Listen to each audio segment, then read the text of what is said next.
pleasure to be introducing this webinar on behalf of the KAICIID Dialogue Centre.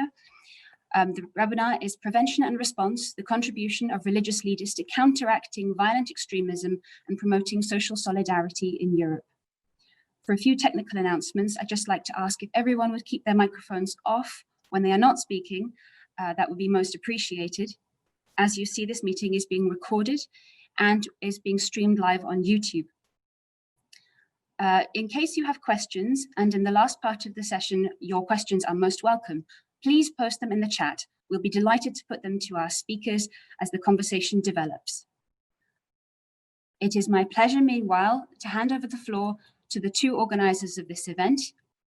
Firstly, His Excellency, Mr. Faisal bin Muammar, Secretary General of the International Dialogue Centre, KAICIID, and of the King Abdulaziz Public Library in Riyadh.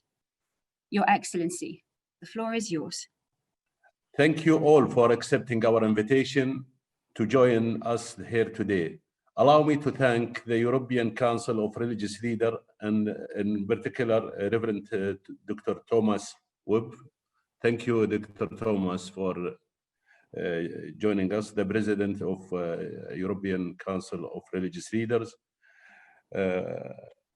and to co-host this webinar at such a short notice. You know, we know that it is a short notice and you accepted to join us, but we appreciate it. Autumn 2020 has been marked by several terrorist attacks.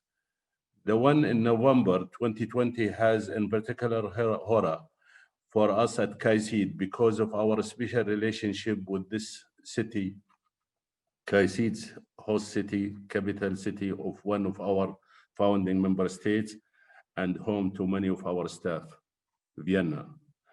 But we also joined the rest of the world in grave and horror at the attacks in France. There have been many explanations given by different sources for the motivations behind the attacks. Violent extremism, radicalization, social media, refugees, a clash of civilizations are only some of the terms that have been used. But what can we be absolutely sure of is that in all of these cases, the criminal were acting from completely misguided understanding of their religion. If they have one, I don't know if they have one, and chose violence as their language of expression, rejecting all the peaceful alternatives. As with many and similar attacks, of which there have sadly been a growing number in recent years, we have seen a wide range of responses from states, from commentators, from the media. Many people have called for peace, for calm, for reflection and dialogue. Others have not chosen the path. Research shows that there is an escalation in hate speech and hate crime in the aftermath of any terrorist attacks. Each terrorist incident begins 100 new cycle of hate and can produce 100 new fractions in our societies, which are difficult to repair. The misuse of religion on one hand and the targeting of religious minorities on the other have become a regrettable feature of our societies. Just last week, we heard the news of a rabbi attacked on the street in Vienna only for this visible religious identity. I faced the same. My wife was threatened in New York, so we had this experience. Behind each news story like this, I am afraid are hundreds of similar invisible stories. How can religious leaders and religious communities respond to attacks like this or like these? Too often, they are victims and targets in need of support themselves.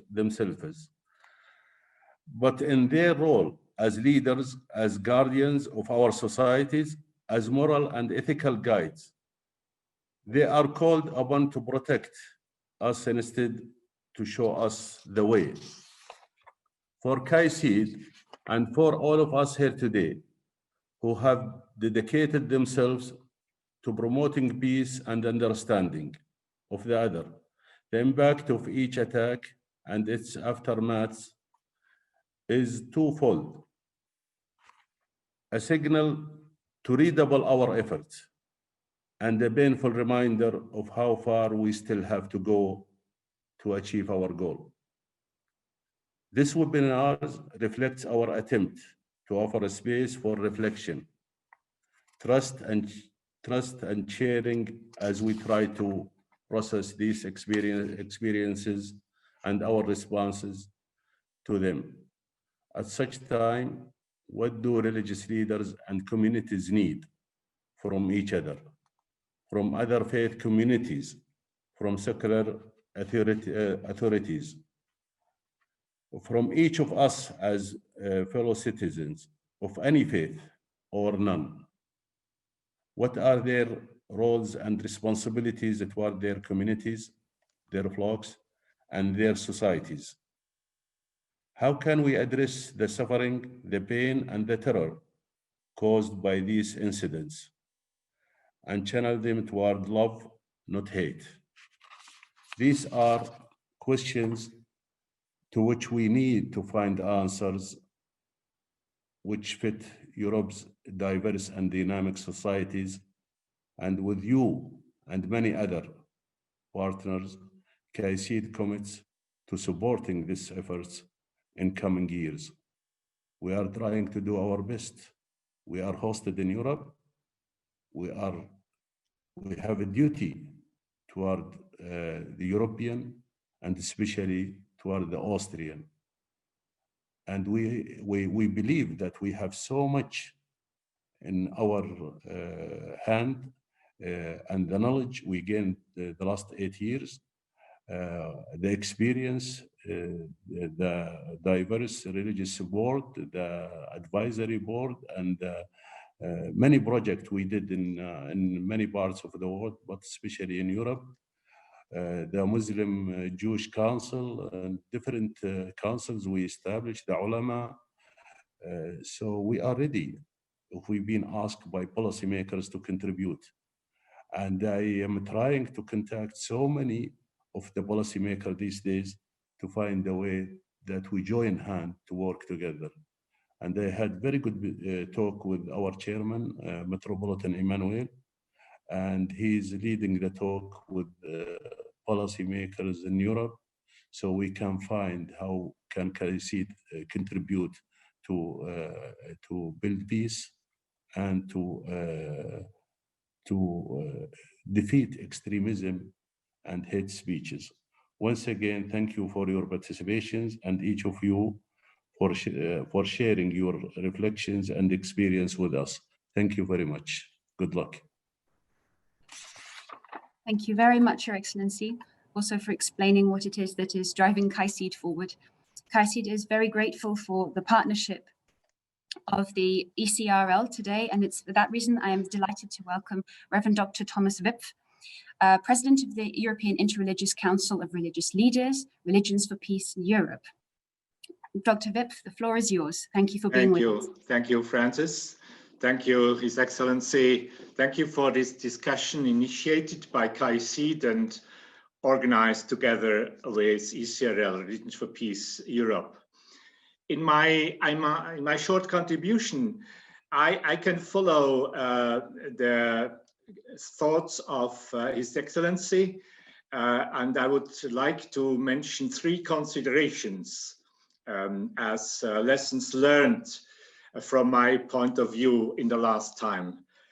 Going forward with what the General Secretary just mentioned, I would start with a thing which is, I think, important, and we all know, but we have to be remembered. Neither human rights, nor understanding, nor peace can be taken for granted. peace is not the natural state of human relationships. Religion as a human expression of faith and trust in God is not excluded from this.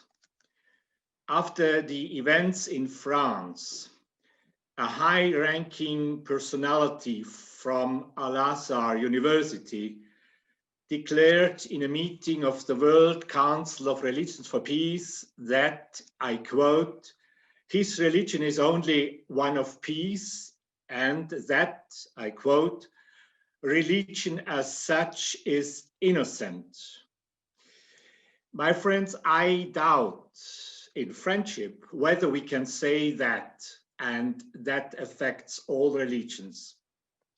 It is true, and it is central for our common belief, the essence and the mission of religions in whatever tradition and form is peace of heart and relationships that affects our coexistence. But religion is not innocent in the sense that it can, as we know, and it was just mentioned, also be abused for ideological and political interests, and often insists on a sole claim to truth. Religions are not immune to abuse of power and violence. I think interreligious peace work begins with the willingness of individual religious communities to disclose their own political, nationalistic, and ethnic entanglements in a self-critical and transparent manner. My second consideration, I believe that we, as believers and religious leaders, as those affected altogether, must also face this fact more honestly. We often emphasize the peacemaking mission of our religion. And just as often, we mentally can't avoid the second fact. As religious communities, we have a duty to do everything we can to avoid being misused as a resource for legitimacy and to justify any form of violence. I guess some questions are, how do we talk about each other in our own tradition? And do we talk more to each other than about each other? How do we deal with our own mistakes and errors and learn from our own history? How can we support one another in finding ways together to deal with all kinds of challenges, common challenges? How do we deal with the question of truth, especially in relation to those of other faiths? How do we hermeneutic critically read and teach our scriptures? And my third consideration for discussion, of course, political leaders must also be interested by those questions. Not in the sense of direct interference. The state is not the guardian of the truth, but the guardian of religious freedom and freedom of expression. But that requires closer cooperation between everyone, the state, civil society, and religion. The serious will for interreligious cooperation also shows the political authorities that cooperation with religious communities should not only take place under the aspect of security. Of course, different concepts come together here, especially in Europe. Integration does not mean assimilation, but it means respect for the values of liberal democratic societies, even if one personally has different views. I am convinced that deeper interreligious cooperation, especially in education, must make an important contribution to better mutual understanding and respect. And we cannot just talk about Europe. We need a global perspective. There are many examples of successful integration and peaceful coexistence between people who are guaranteed the same rights. That should be the case in all countries. These are the three humble considerations from my side for the discussion. Thank you. Thank you very much, Dr. Wipf, for that very thought-provoking and self-reflective intervention that was most thought-provoking. Thank you both for your partnership to organize this event. It is now my pleasure to introduce our moderator, Professor Mohammed Abu-Nimer, who is Senior Advisor at KAICIID Dialogue Center and Professor of International Peace and Conflict Resolution at the American University, to open the panel. Professor Abu-Nimer, over to you.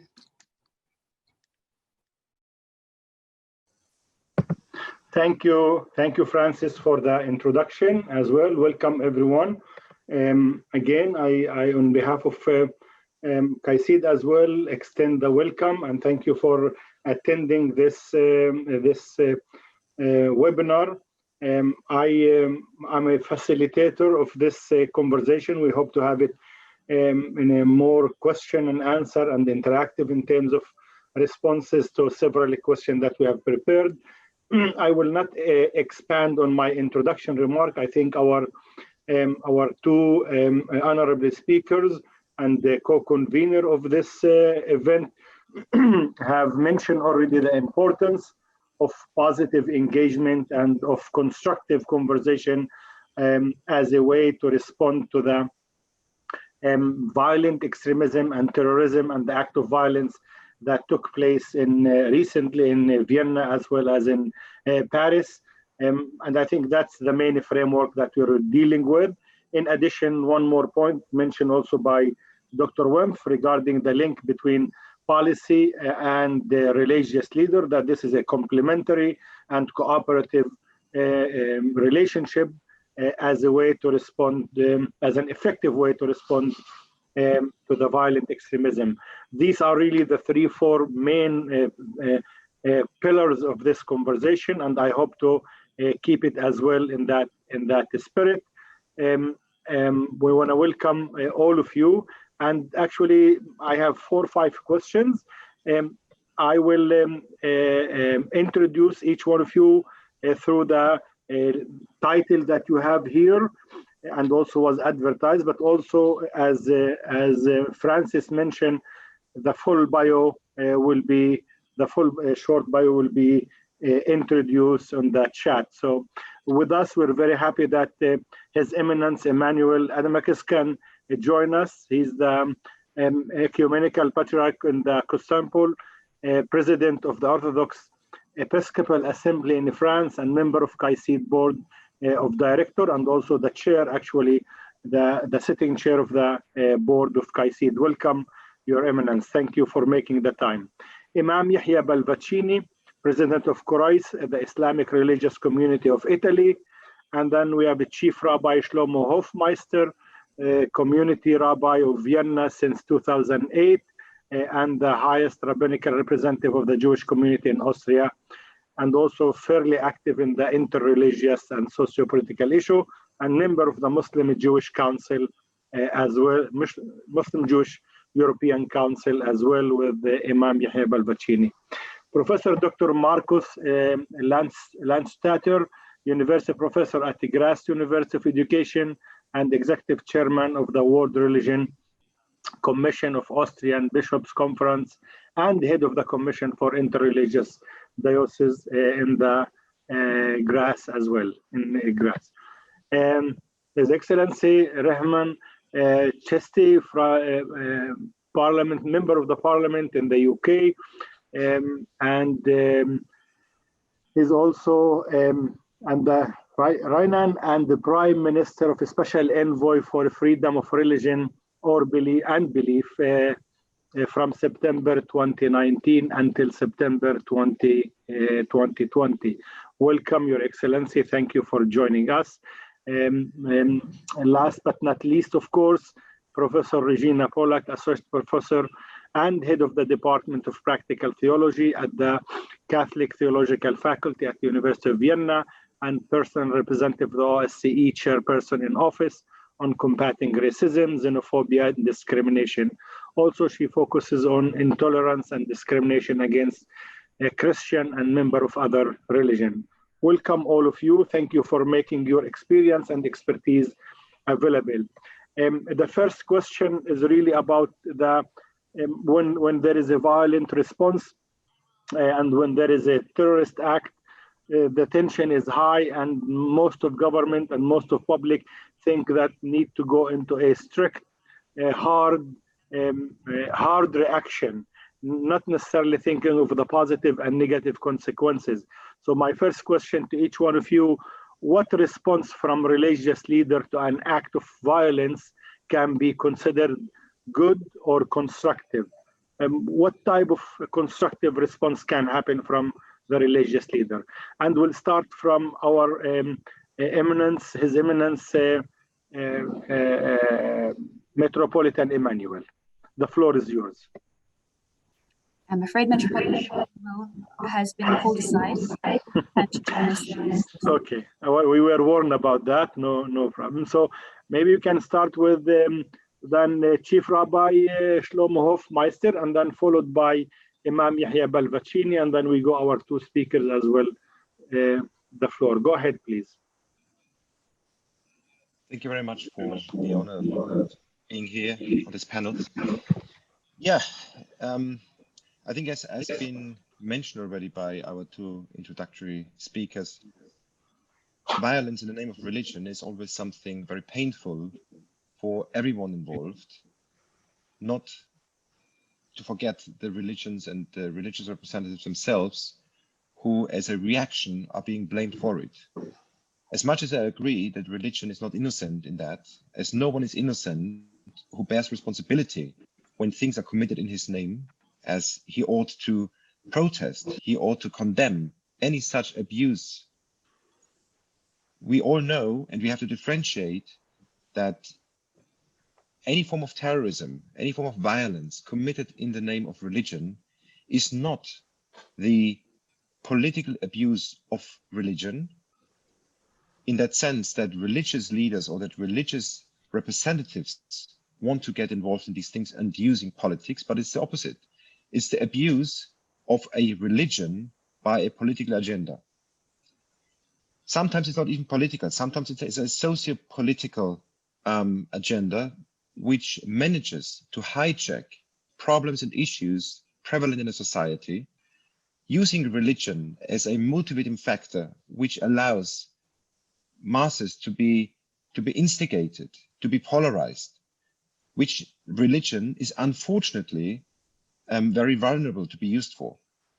It is our utmost responsibility when crimes, when violence, terrorism, those atrocities which are in no way compatible with the core values of any religion known to me, when these things are committed, it is our responsibility as religious leaders to work against the further polarization of society, not to fall into the trap of pointing fingers at any one of us, however, to distance ourselves and to make it very clear to our constituency that any form of abuse of religion is a desecration of God. There's nothing more disgusting to the divine than when religion and religious values are being used to cause harm to other people. And it can't be emphasized enough that any religion, and I talk about any so known world religion which we all know of to these days, have experienced at some point or another in the history of the last thousands of years situations where they have been abused by politics for a political agenda in that way. We have a responsibility not only to react after those atrocities happen, but we have to be a partner and initiator in order to prevent these things from happening. We have to take measurements in order to avoid, to prevent any abuse from becoming a terrorist attack, as we've experienced it, as we have it in France, as we have it in Scandinavian countries, we have it in Germany. And we have to come down to explaining to the policymakers, to the politicians, but also to our own constituency, that just in the same way as religion must not be abused in order to justify harm committed towards other human beings, we must not allow ourselves to be driven into it. What I mean by that is the propaganda, the political propaganda, which we all experience in Europe in the last decade, which is a right-wing populist propaganda, which uses the majority identity in order to marginalize minorities, in order to try to create a sort of climate in our societies which allows polarization, which claims exclusiveness to their own way of life. We as religious leaders of all religions have to work together to point our finger at that, because only by us coming together, by us pointing the finger at it, and not to be afraid of our political interests, of our social interests within our societies, in a wider Europe, we can believably condemn those atrocities committed afterwards in the name of religion. Thank you. If you don't do this in the first place, we will not be credible. Thank you. Thank you, Rabbi, for your 4 minutes response. Thank you. You emphasize them to be calm, to explain to the policymakers as well to your own stakeholders. And I'm aware that even the recent attack in Vienna took place under your, in your neighborhood, under your congregation even, and it's much appreciated. Your calm response as well was well noted in many sources. Maybe Imam Yahya Pallavicini, you can also delve more into specific example. What should be the response, can be the constructive response, positive response from the religious leader after such attacks? Go ahead.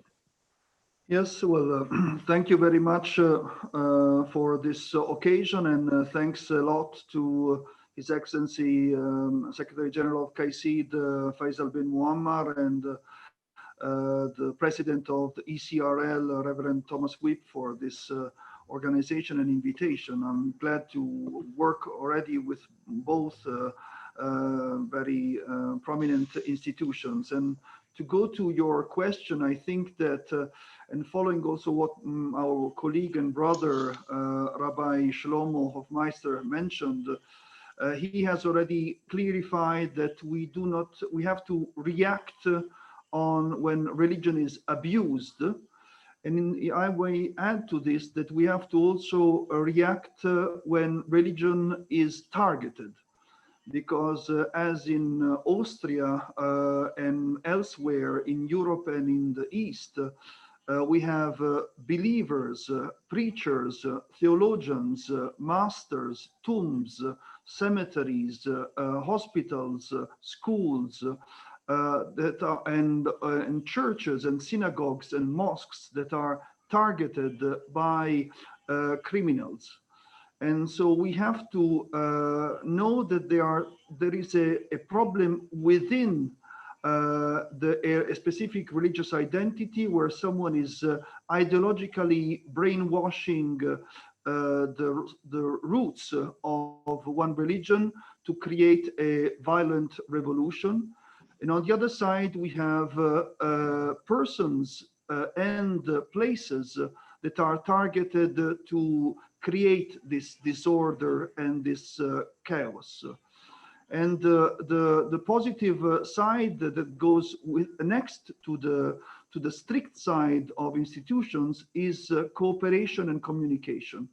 We need, as it is concretely examples are, one of course is also the Muslim Jewish Leaders Council in Europe, where Jewish and Muslim leaders are sharing this responsibility to react and to also prevent through actions any kind of discrimination or abuse or attack against any Jewish or Christian religious reality.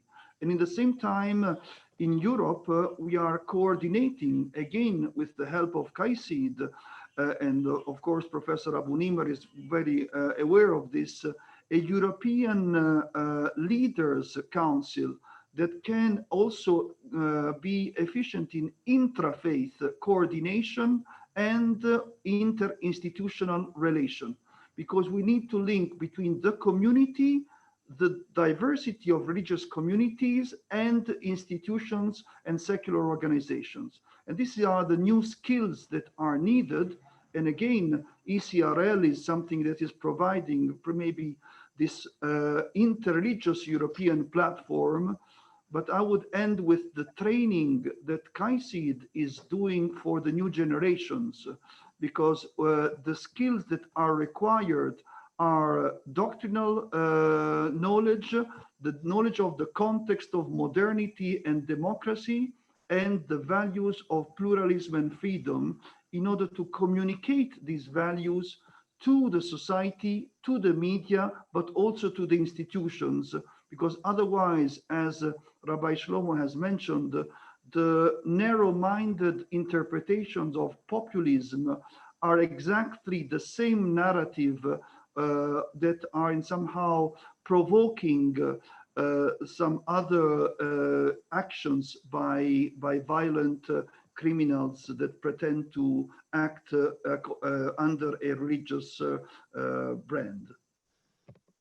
Thank you, thank you again for mentioning one preventive capacity building and training. We'll come back to that, I hope, but also the specific example of the MJLC. Maybe we can hear from the perspective of the policymakers now, and then we'll come back to Dr. I guess academic. I'm not sure how to classify you, doctor. So we'll go to His Excellency Mr. Rahman, and then to Dr. Pollack. What's your take on this, Your Excellency Rahman? What should be or can be a positive response from the religious leader as a policymaker from where you stand? Firstly, Professor Abineva, can I say it's a real pleasure to join the seminar today, and thank the KAICIID for organizing this very important and timely seminar. And for me, as a parliamentarian of 10 years, and also as the United Kingdom Prime Minister's former Special Envoy for Freedom of Religion or Belief, where United Kingdom's top priority is to promote freedom of religion or belief around the world, which leads to more prosperous, secure states around the world.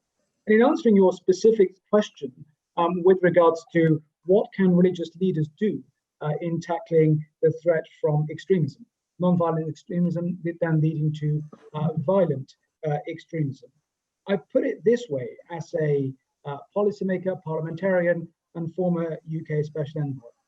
Britain is one of the most successful multi-faith, multi-ethnic societies in the world. And we can rightly be proud of the diversity that this contributes to our way of life and where we stand. But with that, that doesn't exempt the United Kingdom from the threats of violent extremism that we have seen take place in France and also in Austria. We saw the horrific London bombings in 7/7. We saw the recent London bombings in the attacks in London. We saw the horrific evil acts in Manchester. And therefore, the threat that we face from violent extremism or extremism acts is an international threat, which we have to work together to help tackle and address. And the first duty of the state, whether it's in France, or whether it's in Austria, or whether it's in the United States, or whether it's in Germany, or Pakistan, or Riyadh, is to protect your citizens as a policymaker. And we have to take those steps with regards to keeping our citizens safe as parliamentarians. And parliamentarians alone cannot do that. There are so many different ways in which individuals get sucked in to this poison narrative. There are some individuals, clearly who are dangerous. There's some individuals who are disturbed, and there's some individuals who are clearly disillusioned. And therefore, our strategy has to be, multi-pronged to address that threat that our countries face.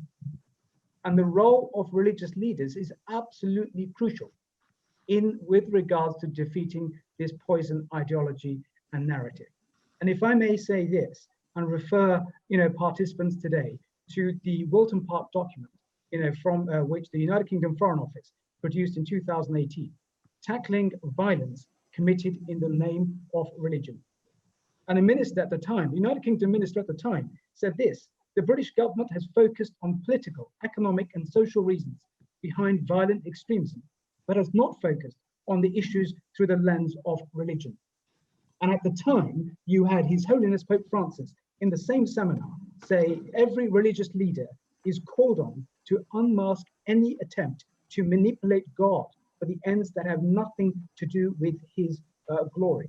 There is a need then for common commitment on the part of political authorities, religious leaders, teachers, and those engaged in the fields of education and training and communications to work together to address these perverse forms of misguided religiosity, that these have nothing to do with the profession of a religion worthy of His name. Can I just link that, which I think is absolutely vital to today's discussion, is with regards to theology and counter-narrative. We had the Archbishop of Canterbury in Davos, 2016. He said this: what we've lost the capacity to do, and Muslims and Christians are at one on this, we have lost the capacity in Europe to use theological values to discuss our differences in societies generally. It's become confined to the religious world, which means we no longer have a way of answering the challenge of the extremists. We no longer have the vocabulary. We say better materialism will help us, but nobody goes to Syria because they think they will get a better car next year. It just isn't the way their thinking is. It's a theological and ideological problem, and until we regain the capacity to use theological and ideological vocabulary, we will not be able to counter extremism effectively. Thank you. That is what I would say is crucial. I think KAICIID plays a key role in bringing faith leaders together to help address that. Thank you, Your Excellency, for driving the points to the multi-front strategy, comprehensive one. You also emphasized the recent Wilton Park, or last year, Wilton Park report on the name of violence in the name of religion, but also this issue of theology and spiritual need, the fact that there is no space in the society to look at that. So maybe one of the concrete example would be, where and who can inject such conversation for youth, because Rabbi Schlomo Hofmeister and also Imam Yahya talked about education, and also Reverend Thomas Wimp talked about that. But thank you again. Dr. Regina Pollack, any response from your side on what could be considered a good response, constructive, from the religious leader toward violent extremism, having heard the colleagues and what they have said? Good afternoon, and thank you for your kind invitation. I will try to answer this question from two perspectives, with two heads. On the one hand, as a researcher on interfaith dialogue from a practical theological level, dealing also with the dark sides of society, such as racism, xenophobia, and also in my function as OSCE representative for combating racism, xenophobia, and discrimination. I think I'm not speaking as a religious leader, but as a theologian and as a kind of policy maker. And I think that religious leaders are playing both a crucial role, both on the symbolic level as well as bridge builders, especially when they are able to cooperate in a case of a violent attack, like in Vienna, when religious leaders were able to react really immediately and gave quite clear messages to the Viennese and the Austrian society. But first, let me remember that every act of violence represents a massive crisis and an extremely dangerous situation for society as a whole, because it threatens social cohesion. And it reveals that human life as such and human beings are fragile and always in danger. So every act of violence can lead to a counter-reaction that creates fear, aggression, and hatred, and a collective search for scapegoats might begin. So behind this background, good and constructive reactions, from my perspective, are the following. The religious leaders first turn towards the victims of violence, including their relatives and friends, and they remember the members of society that the victims and their relatives have to be at the center of any attention first. Then they can condemn and should condemn the act of violence explicitly and make it unequivocally clear that no form of violence is compatible with the respective religious self-understanding and tradition. They also should react quickly and demonstrate their cooperation and engagement for peace and social cohesion across all ethnic, social, and religious differences, both in words and acts. And of course, this requires well-established appropriate networks and communication structures that should be organized before and can be activated quickly in the event of a crisis. Religious leaders also can and should provide, in the case of violence, orientation to society and appeal to social cohesion across all ideological and religious boundaries. And they make clear that the act of violence must be punished accordingly, but they also can stress that any form of reactive counter-violence and the stigmatization of any social or ideological group that threatens to be scapegoated because the perpetrator belongs to a special social or religious group would worsen the situation and threaten social peace. They should and can encourage people to engage for solidarity and humanity. And religious leaders can and should express their willingness to participate constructively in combating the causes of violence and to take a self-critical look at the role of their own religion within these causes. They can and should also name concrete actions and ideas to prevent further acts of violence and illustrate their contribution to social cohesion and peace. Thank you. Thank you, Doctor, for reiterating the need for religious leaders to react immediately. And you used the Vienna example also to remove the religion from the equation, to disarm the narrative of that the violence can be done in the name of religion. That's an important, I think, aspect that was repeated as well by others. What you talked about, the social cohesion and the anti-stigmatization as well. Dr. Markus Ladstätter, the floor is yours, and maybe you can bridge this, take us into a maybe also a more concrete example of what can religious leader do positively, constructively under such high tension. Thank you for this occasion and invitation. I try to do my best to do this answer, although I will pick up many of the treasures already shared with us from all contributors of this discussion. My own point of view and perspective is, on one hand, that of the scholar in comparative religious studies, which is my main job. But besides this, I'm engaged as a Catholic Christian privately, but also officially in interreligious dialogue on different levels, in a local level, on an Austrian level, also European and international level. And in this field, I have also the honor to be one of the counselors and discussants for our Austrian Catholic Bishops' Conference. So what I am sharing with you now has a little bit this perspective.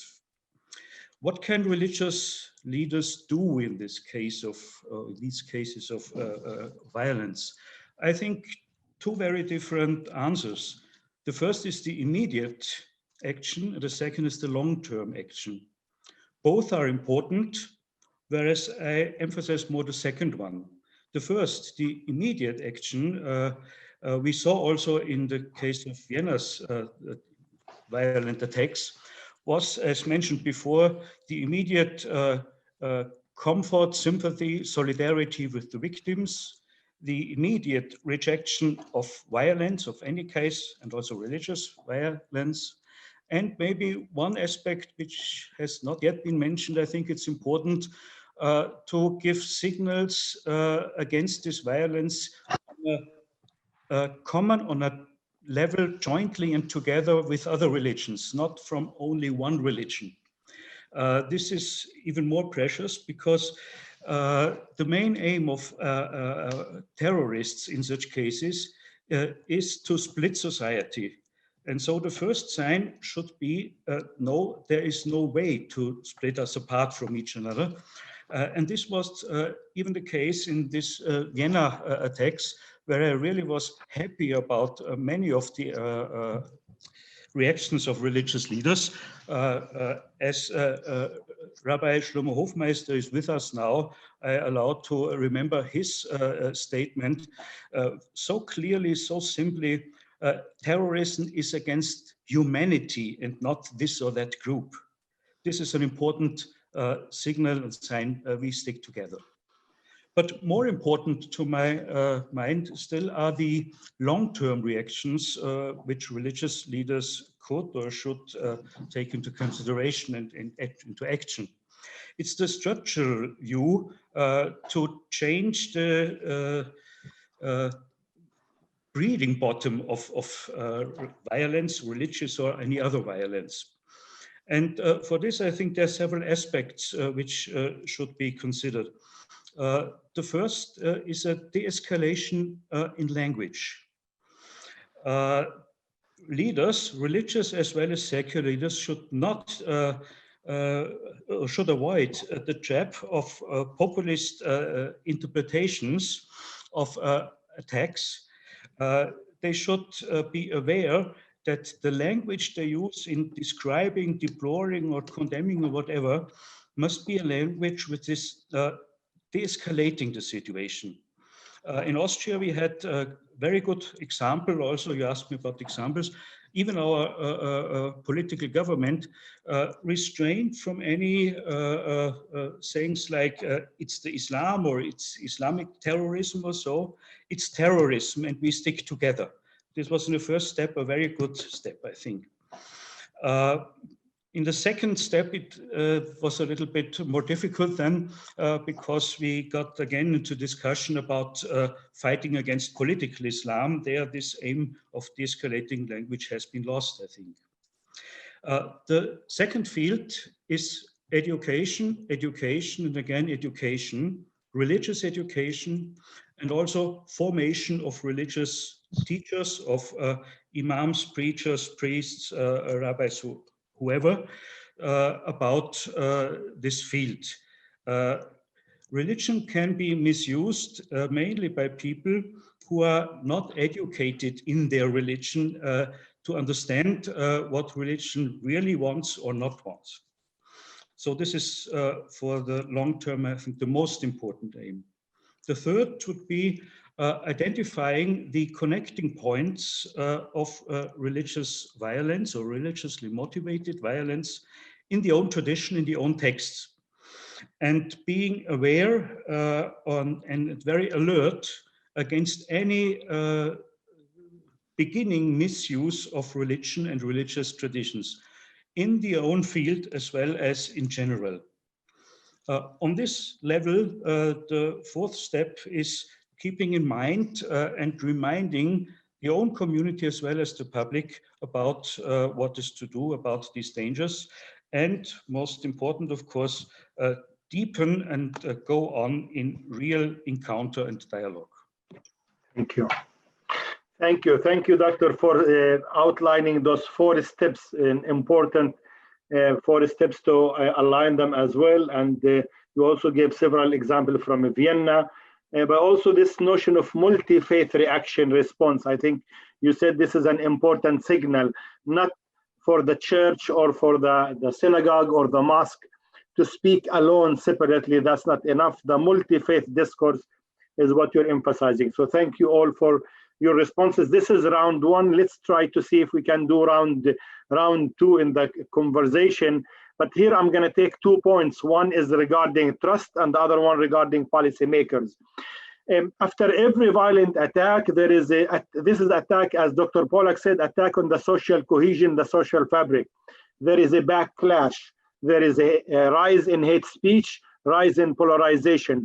The trust in the community is affected. So in the European context, migration, immigrants, refugees, and minority groups as well get on the defensive and found themselves under attack and under suspicion. What can be done in order to restore trust in such context, whether it is refugees, immigrants, or minorities, or communities who are under attack? What can be concretely done in order to restore and address the issue of trust in the community, and not sort of add and escalate immediately after violent extremism? What can be done? The second aspect is really more for all of you also, is we have policymakers and religious leaders. Now we talked about religious leaders a lot. What do policymakers need to be aware of? What can they do in order to be more constructive in dealing with the religion in this context? So those are the 2 points. Feel free to comment on them as you see in your 3 minutes. We'll go to Rabbi Schlomo Hofmeister, either the trust or the policymaker response. Go ahead, Rabbi. Thank you. The immediate response, I think we've mentioned it many times now, is to show solidarity, to make sure that politicians, populists don't abuse the situation in order to polarize more against minorities, certain groups which they try to marginalize. I don't think there's anything else we can do. We can only do that. And I repeat what I said before. Focusing on the prevention of such polarization is essential. We cannot wait for attacks to happen and then react. It's too late.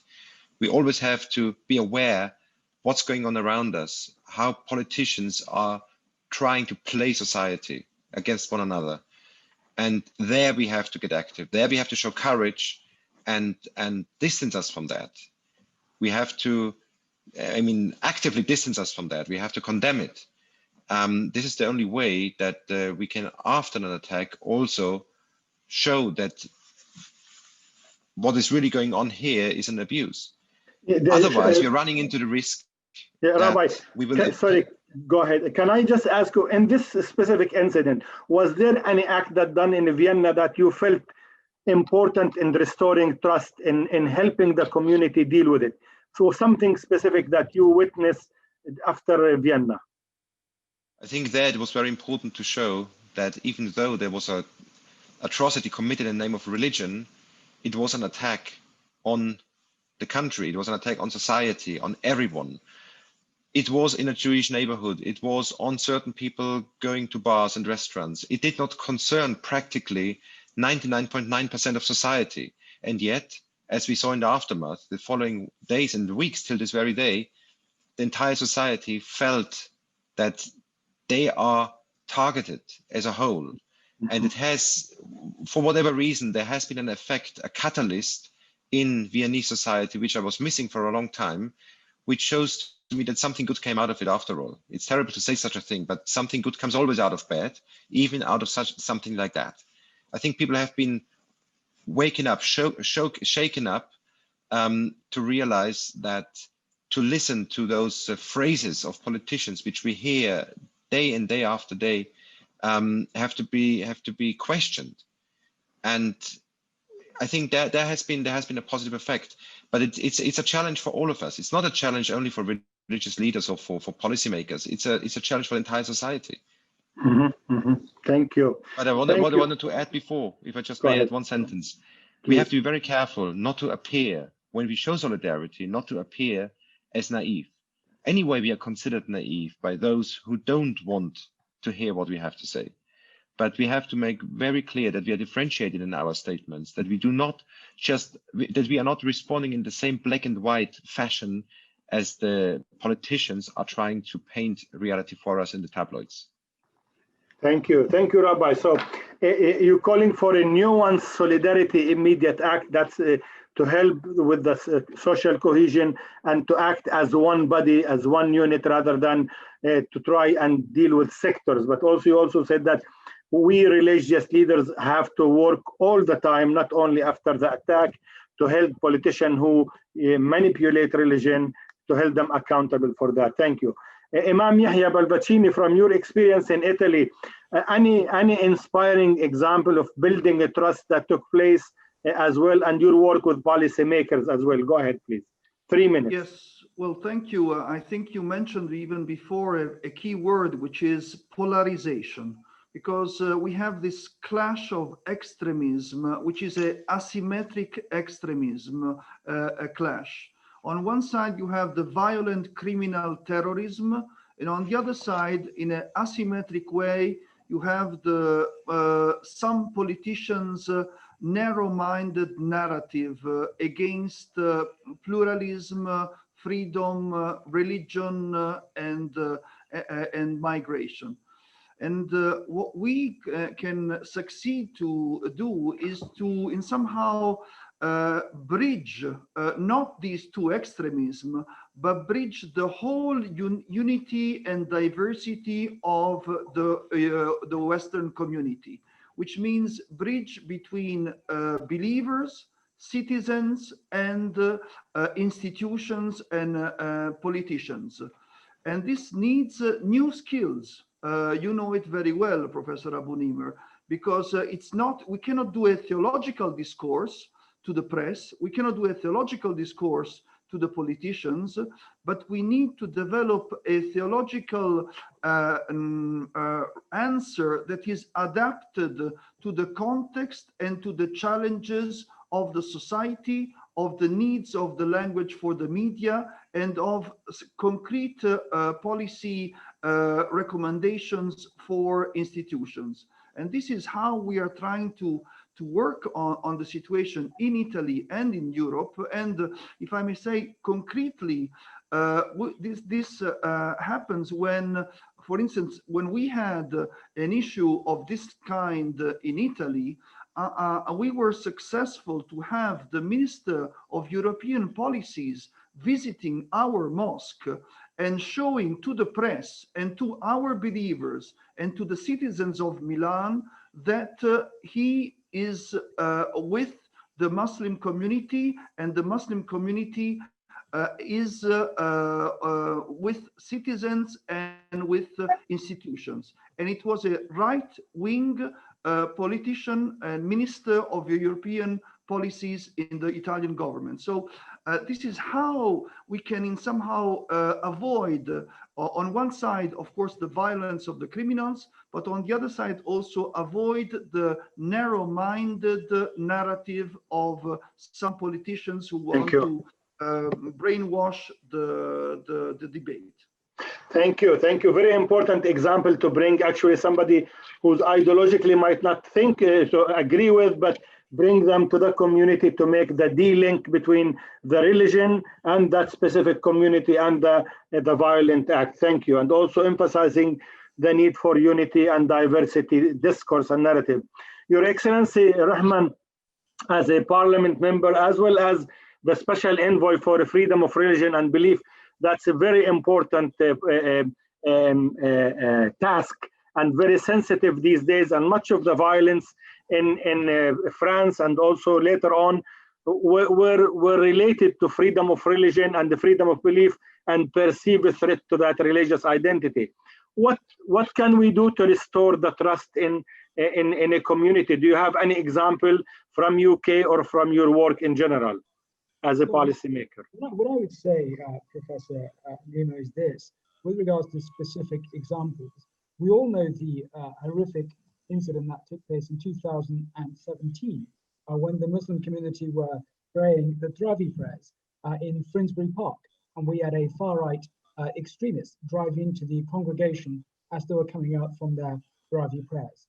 And that, at that time, we had individuals like Imam Muhammad Mahmoud, the Imam at the masjid, coming out, and when the individual who was driving into the congregation, was stopped, he, as the Imam, said, look, no harm should be done to this perpetrator. This is a matter for the authorities to take the appropriate action. And there you had the actions of an individual, where you had the opposite from the perpetrator, to kill, to divide societies. Then you had the Imam saying, no, we have to do the right thing. And the right thing is to allow the authorities to do what they need to do. A specific example. With regards to the specific point that's been raised by some about politicians and what they say, what they do. Look, I'm absolutely spot on with colleagues around the world. Every word has a meaning, and politicians have to be very careful in the words that they use with regards to the messaging they give. And in the United Kingdom, when we've had these awful, evil incidents take place committed by the far right and those individuals who are inspired by Daesh, we've had parliamentarians all come together to say that we are united in our approach in defeating this form of extremism, whichever it is. So what should policymakers do at that specific time? I think the worst policy is made when it's made on a knee-jerk reaction. Knee-jerk reaction is not the way forward. In terms of, we had the initial actions, say, for example, by Imam Muhammad Mahmoud, what he did. With regards to faith leaders, we have Gari Imam Asim in the United Kingdom, who then did a roadshow about being proud of your religion and your national identity. For me, as somebody who comes from a Muslim background, my father was an imam, my grandfather was an imam, my uncles were an imam, and I represent a constituency in Kent, which has a very small Muslim community, but they elect me as their member of parliament. And I can serve in my country's armed forces as a reserve officer. So for me, you can be British, you can be proud of your faith, and you can be proud of your heritage from Pakistan. So in answering your point on policy, we've seen some individuals around the world, who use COVID-19 as a way to divide communities with their poison narrative on disinformation. We saw that individuals in different parts of the world. We saw it in India with regards to disinformation affecting the Muslim community. We saw it in parts of Europe and elsewhere with disinformation affecting the Jewish community on anti-Semitism.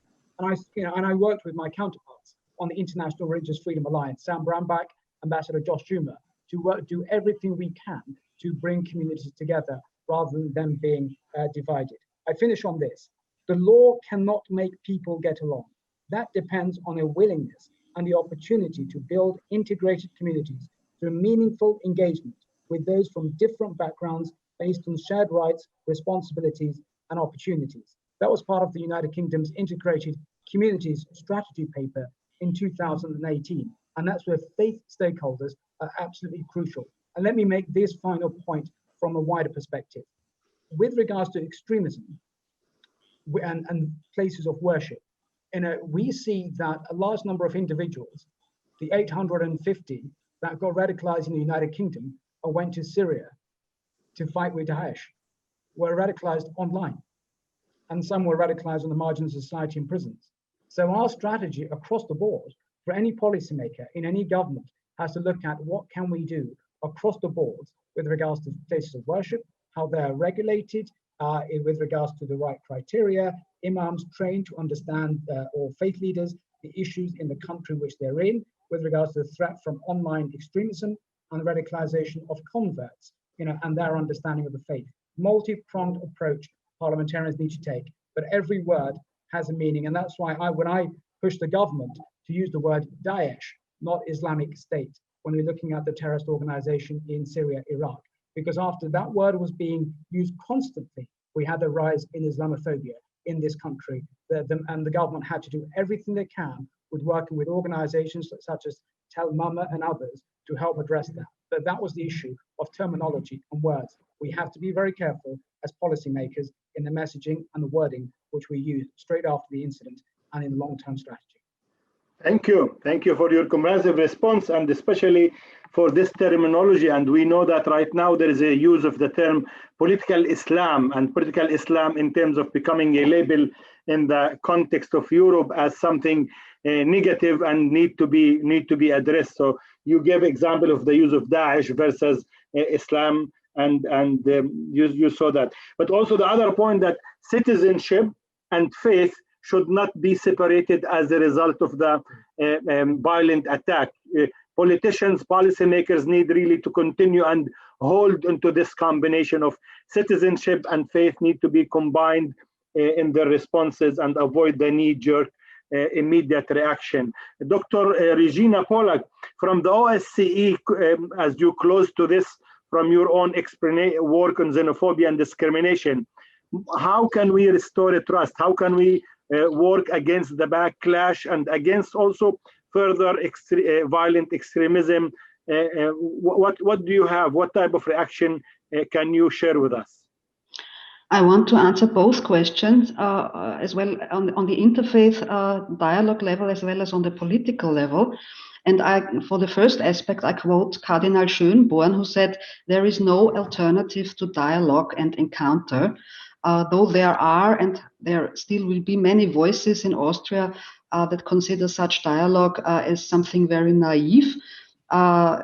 You also asked if we can feel mistrust or changed relationships after the terror attack. And I can say you personally, yes, I can feel the burden of mistrust right now. I heard from teachers, Catholic, Protestant, as well as Muslim teachers in Austrian, in Viennese schools, that children of 10, 12 years are called terrorists and have to justify themselves. That means there is an altered atmosphere. However, trust is always at risk and can be shattered anytime. And the worst thing that could happen is to withdraw and to downsize relationships. If we do this, we would let win the evil of a violent attack. And so from an interfaith perspective, the most important thing is to strengthen relationships more offensively than ever, and to struggle for trust, to struggle for further contact, to struggle for encounter. Dialogue does never mean harmony. And I think, of course, it's also necessary to express the own mistrust, also the problems that we see, frankly, and as open-minded as possible. But it is also necessary to avoid, or at least to try to avoid, accusations and prejudices, but to learn to understand the other from his and her own perspective.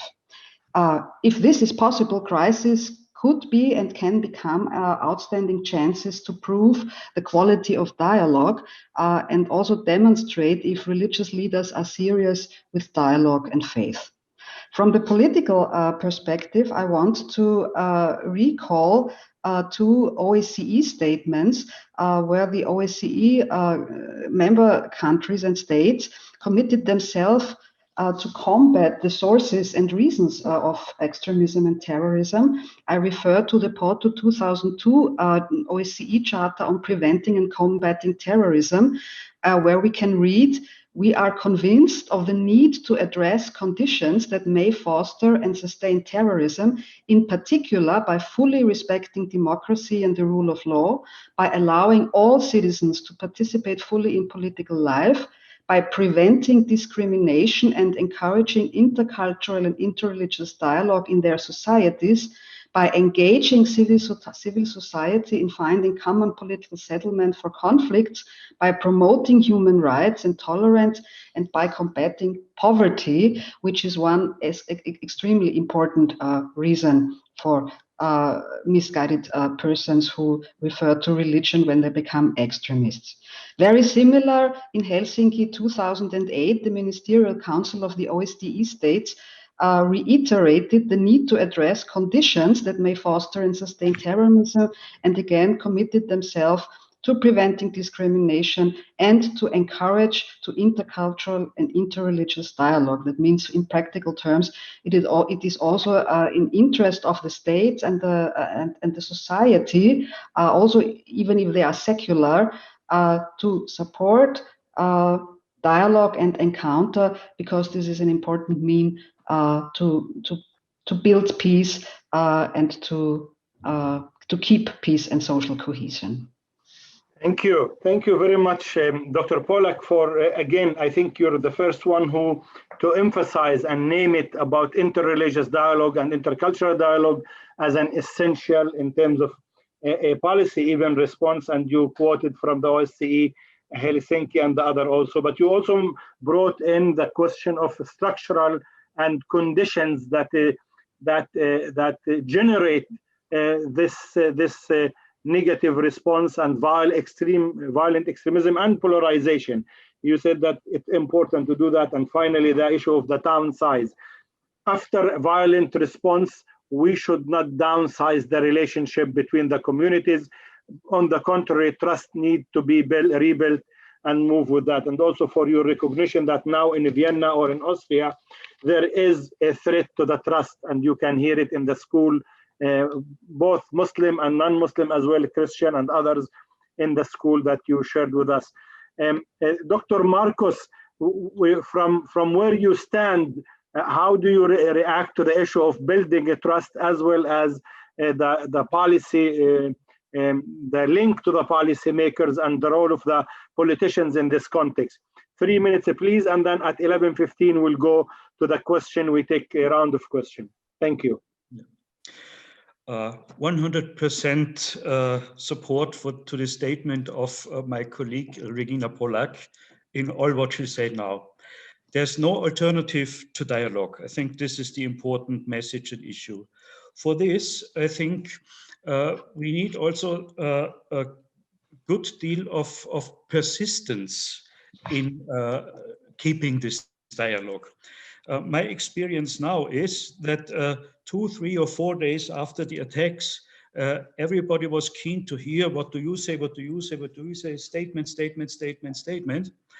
If you think about the situation, try to give some deeper reflections now, nobody is interested to hear anything. We have 100 other topics.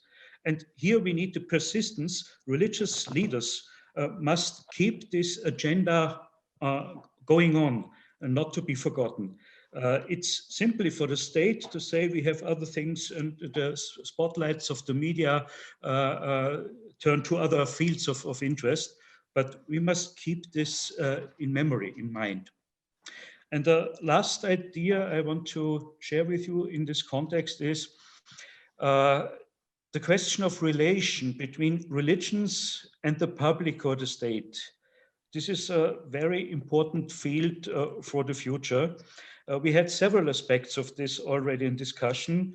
I want to stress the terminology. We have a separation between state and religion here in Europe, but cooperation. State is not religion and does not interfere, but they cooperate.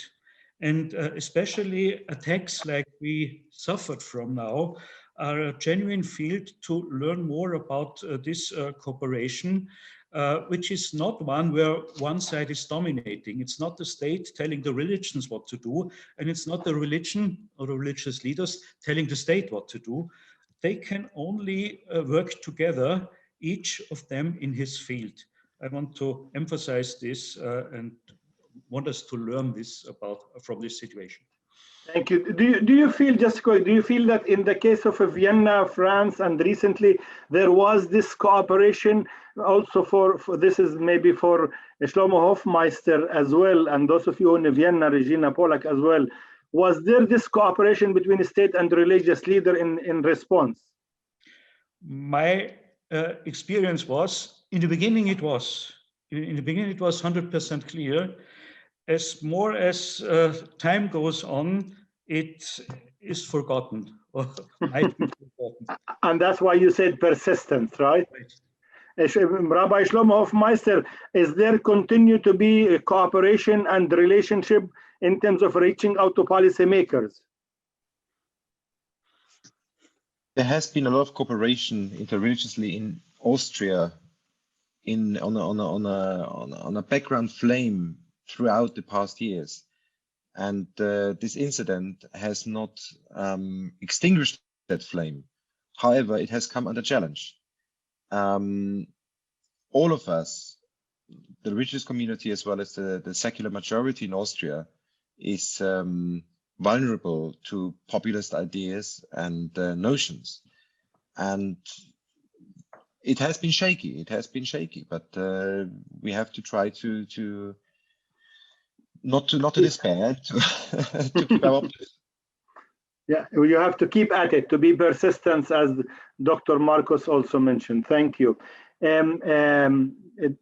I guess maybe we can, 1 minute or so, Your Excellency Rehman, from the UK perspective, where you stand, is there ongoing cooperation between policymakers and the religious community in the UK after the reaction? Because you did call for it. Yes, there is. And I think that's one of the great things in the United Kingdom. We have faith leaders working together at every level through our Department on Communities and Local Government and Interfaith. There is an extensive amount of work going on.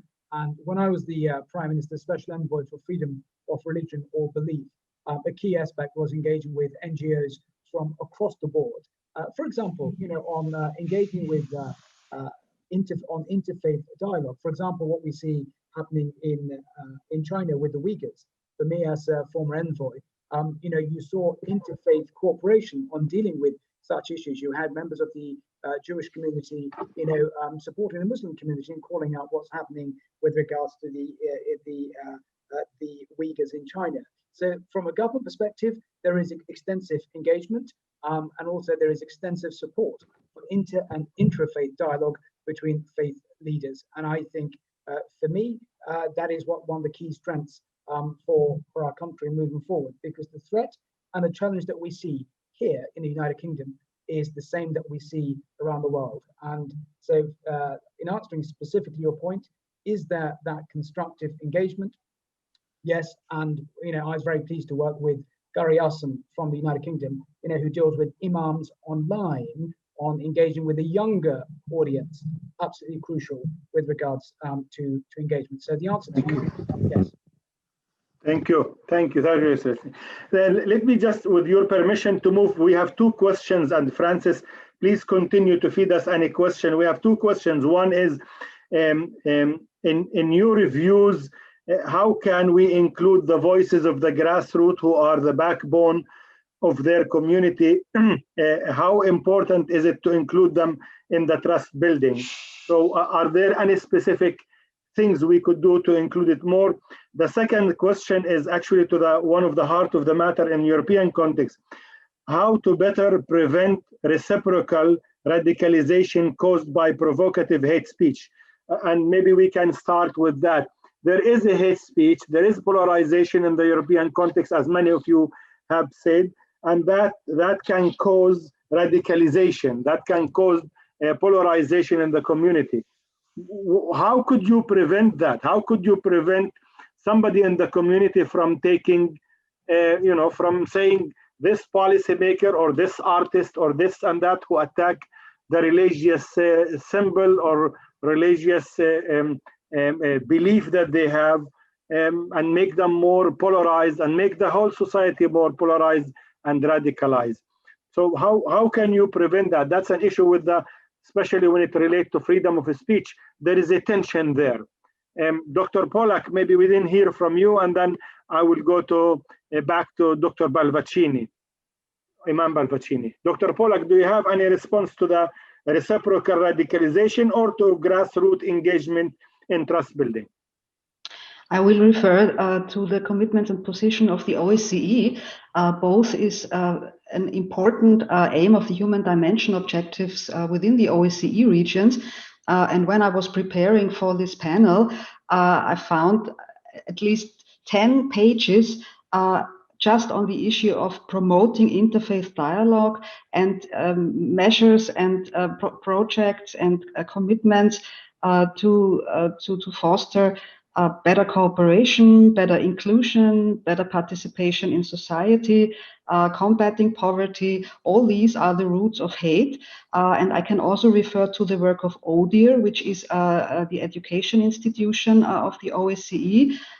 They have a special program and offer webinars and seminars after the Corona epoch, where you can learn how to deal with hate speech and hate crimes, how to distinguish these two phenomena, and what you can do both on the preventing these phenomena and reacting when it appears. Look at the OSCE webpage. You find a lot of really great education material, which is not really well known in Austria. Teachers should know it. Religious teachers should know it, combating all these kind of group-related hostility. There's a lot of knowledge in the expert realm, and of course it's also a political agenda, because the reasons for radicalization regularly are deeply connected with economic problems, with lack of political participation, with the feeling of not being recognized in a community as a person from another religious tradition or with another ethnic or cultural background. Thank you, Dr. Pollack. We also, KAICIID was part of a position paper that was done by the OSCE with the Ambassador McDonough, and we finished that last year, and I think it became part of the record for how to best engage religious leaders and also work for social cohesion. That's another source I know it exists. And ODIHR having another meeting next week on hate speech, discrimination, and Islamophobia and xenophobia, I think also taking place next week. So thank you. Imam Pallavicini, on the question of how do you prevent reciprocal radicalization as a result of hate speech or provocative attack on religious symbols, what do you think the response should be to that? Well, this is exactly what we have been trying to do, also thanks to KAICIID. I'm thinking of the action plan of religious leaders in cooperation with the United Nations on preventing atrocity crimes. So we should not rewrite the situation that has been already somehow prepared for years in regional seminars in Europe, in Africa, in the United States, and in the Middle East. And so there are documents and experiences that show and train religious leaders to share together the diversity of their beliefs, but in concrete actions with institutions, in order to avoid this polarization of a narrative that wants to pretend to destroy or to say evil of one specific religious identity. I think this is something we need to really work on. And unfortunately, if I may say, some situations such as this term political Islam, according to some leaders in Austria, or all the agenda of the new law against the separatism by President Macron, is something very delicate that needs to find persons that, and we are as EULIMA, we have been sending to the President Macron an intellectual and juridical proposal to reframe some narratives and to share some policies that cannot be so discriminating against a specific religious community as Muslims in France. So this is how we can try to work together in the debate. Thank you, Imam Yahya. You mentioned as well, the previous speaker, what you are doing with the policymakers, but also let me just push this question a little bit to you. You're an imam in Italy, and you have on a Friday prayer or preaching, and then a group comes to you and said, look what they're talking about us. They are attacking us, and they are as a result of the explosion. And that's an opening there for you to engage with them. What is your usually argument for them to say, no? What's your argument for the young people, for the women, for the children, for the adults? How do you deal with that within your community? Because the question is really on that level. Well, I think we have to link also to mention what Professor Pollack was mentioning on the OSCE guidelines. What we as religious leaders try to do in our work, daily work, or in our preaches, is to combine contents with a methodology that goes back to harmony. And so the first thing is to calm down and not to react in an emotional way, because emotions are a blessing, but if the emotions are irrational, you are going against one provocation with another irrational reaction. So the solution we are trying to propose is to give contents, but also give the correct approach to for dialogue. Dialogue needs also methodology. It's not only a question of copy and paste some statements or some documents. It's really how to somehow frame and share and understand a different grammar of our interlocutor. Otherwise, it's always a colonization process on one side and on the other. So this is, I think that there is also a psychological work that is very much needed next to the educational training. Thank you, Imam, for responding to that. I'm aware of the time, we're 11:27. I want to be also mindful of that. Imam Yahya just gave us his, I'm going to say those are the closing remarks, if you don't mind, emphasizing the rational approach. I'll go with each speaker and give you 1 minute or 60 seconds just to say closing thought that you have or anything else you would like to conclude with. Rabbi Schlomo Hofmeister.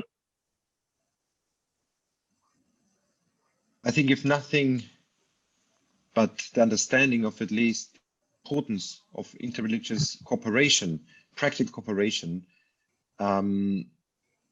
if that hasn't been appreciated well enough in Europe until this point, those situations, those crises which we experience from all sides in the past few months in particular, I think they should be a wake-up call for all of us to show how important it is that we cooperate on an honest way to one another, and for the policymakers to also realize how important it is to speak and to communicate with those authentically representing the religions which they're dealing with, and not to focus too much on some marginal groups, some non-representative so-called experts, which are unfortunately sometimes causing more problems than solving.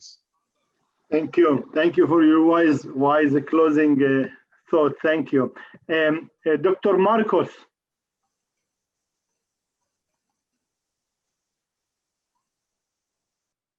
Are you with us? Yeah, I got the microphone. Okay. Well, I think we must be aware to avoid terrorist attacks. We are not able to find ways which can work with 100% certainty. We must take this into account. But given this, we still can do a lot, and this lot is on the structural level. The structural level means within our own religious communities and among our different religious communities and between religious communities and the public and the state. Working in a de-escalation of language and keeping in mind that there will be no alternative for dialogue as a whole. Keeping this in mind and repeating it in every situation persistently, wherever decisions are made. This is the path I think we should go along, keep in mind, and grow in our trust into each other and as religious people in our trust to God. Thank you, Dr. Markus. Your Excellency, Mr. Rahman, do you have to... Yes, go ahead. Professor, thank you very much. And can I end with the document that was given to me by His Grace Archbishop Ian Ernest, the director of the Anglican Centre in Rome. He directed me to what His Holiness Pope Francis had said at the Fratelli Tutti in October 2020, where he said, God has created me, created all human beings equal in rights, duties and dignities, and has called them to live together as brothers and sisters. That to be echoed with what was said by Sheikh Mohammed bin Abdul Karim Al-Isa on the 12th of October 2020 on tackling poisonous ideology. And then also taking into account the words of Sheikh Abdullah bin Bayer in 2014. I think it was the Makkah Declaration on tackling, the poison narrative. So I end with saying politicians alone cannot address this poison ideology. It is where politicians, policymakers work with faith leaders from around the world and centers like KAICIID and NGOs from across the world in promoting, the human dignity based on, compassion, decency, kindness, and love, which is across all different, the holy books and scriptures of people's faith. And for me, when I was the vice chairman of the International Alliance, 31 member states, we sent out a COVID-19 statement looking at disinformation and religious minorities around the world in relation to what we can all do to help make a better world, the world a better place by respect for one another and the actions which we can take, including tackling the hate content online. And I draw attention to colleagues on hate content online to Professor Maurice Tedros from KAICIID, who delivered on recommendation 5 of the Truro report for me on tackling hate content online. And thank you once again to KAICIID for all you do in interfaith and interfaith dialogue. Thank you. Thank you. Thank you very much, Your Excellency. Professor Regina Pawlik, you have the last word as a concluding. I want to stress the importance of interfaith dialogue in the end, once again. Of course, it cannot solve the political and the economic problems that lead to violence and terrorist attacks. And there are also a lot of geopolitical reasons for growing violence and hatred and poverty in the world. But interfaith dialogue can put on these reasons, and it can bring in spiritual resources of the diverse and different religious traditions. And if you look back 50 or 60 years, I want to focus your attention that miracles have happened. I refer to a project, the so-called Corona-Spection project, which was developed by bishops, imams, rabbis, swamis, and religious leaders of different religious traditions, where spiritual impulses and insights are given regularly to encourage people all over the world to more solidarity and to more humanity. And this is a source that should be perceived much more intensively throughout Europe and also in Austria, because it really can give hope in the hard times that we are living in and that are approaching. Thank you. Thank you. Thank you very much for your, again, another reminder of the importance of dialogue. Allow me to not conclude or offer any conclusion. I think your 5 or 6 points that you made in your closing remarks are basically capture the spirit of this. I just want to mention that one of the questions we've had also, maybe this is an idea for the next conversation, how can we improve consultation practices and mechanism in order to shape European policies around needs instead of fear, which that might risk further divide us. That's something more on the policy level, and how can we more specific in engaging European policy level in the prevention of the division, building more social cohesion, and preventing violent extremism from dividing the society further as a way of a prevention in terms of that. Thank you all for reiterating the importance of dialogue, for also offering some good examples from your own experience. Our purpose was to highlight the possibility of positive responses to the violent extremism, and that a security approach and polarization are not necessarily very effective always, and those can bring backlash and damage to the social cohesion and trust. So thank you for engaging in this. I believe we've hopefully provided our audience and ourselves also some new insight into this. KAICIID will develop more projects and more social cohesion activities in the European context. This is one webinar. Last week we had another webinar on youth in European context, particularly in Austria, in response to the violent extremism and the attacks. And early next year will also unfold several other activities in order to offer a space for dialogue around these issues. So thank you for our partner, European Council of Religious Leaders for also Religion for Peace, and thanks also for KAICIID. And I'll leave the floor to Francis, if you wish. Go ahead. Thank you, Professor Abunimah. Thank you, all of our speakers, and to everyone who's joined us from very far and wide around the world. It's been a pleasure to have you with us. To let you know, a video will be posted of this event, so you'll be able to see it again. And I hope that we've mentioned many problems, but as Dr. Pollack said, miracles have happened and will continue to happen. I hope you go forward encouraged. Good luck with everything that you're doing, and we look forward to working with you and seeing you again. Very best wishes. Thank you very much. Thank you. Thank you.